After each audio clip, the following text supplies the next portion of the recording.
സൂറ ഫാത്തിറിൽ അധ്യായം 35 13, 14, 15 പറയുന്നത്, രാവിനെ അവൻ പകലിൽ പ്രവേശിപ്പിക്കുന്നു, പകലിനെ രാവിലും പ്രവേശിപ്പിക്കുന്നു.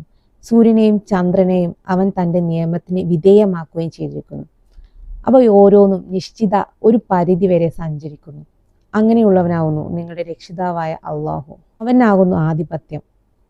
അവന് പുറമെ ആരോടും നിങ്ങൾ പ്രാർത്ഥിക്കുന്നുവോ? അവർ ഒരു ഈന്തപ്പഴക്കുരുവിൻ്റെ പാട പോലും ഉടമപ്പെടുത്തുന്നില്ല.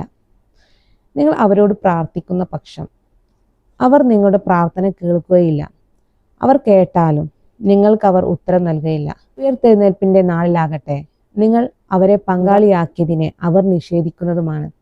സൂക്ഷ്മജ്ഞാനമുള്ളവനെ, അള്ളാഹുവെ പോലെ നിനക്ക് വിവരം തരാൻ ആരുമില്ല. മനുഷ്യരെ, നിങ്ങൾ അള്ളാഹുവിൻ്റെ ആശ്രിതന്മാരാകുന്നു. അള്ളാഹു ആകട്ടെ സ്വയം പര്യാപ്തനും സ്തുത്യർഹനുമാണ്. അപ്പോൾ നമ്മളാണ് സൃഷ്ടാവിനെ ആശ്രയിച്ചുകൊണ്ടിരിക്കുന്നത്. ആ യഥാർത്ഥ സൃഷ്ടാവിനെ നമ്മൾ തിരിച്ചറിയാതെ നമുക്ക് ഗുണങ്ങൾ നൽകാൻ കഴിയാത്ത, അല്ലെങ്കിൽ നമ്മളെ പ്രാർത്ഥന കേൾക്കാൻ കഴിയാത്ത ഏതൊന്നിനെയാണോ നമ്മൾ സൃഷ്ടാവിനോട് പങ്കു ചേർക്കുന്നത്, അവർ നാളെ അവർക്ക് എതിരായിട്ട് നിൽക്കുമെന്ന് വിശുദ്ധ ഖുർആൻ പറയുന്നത്.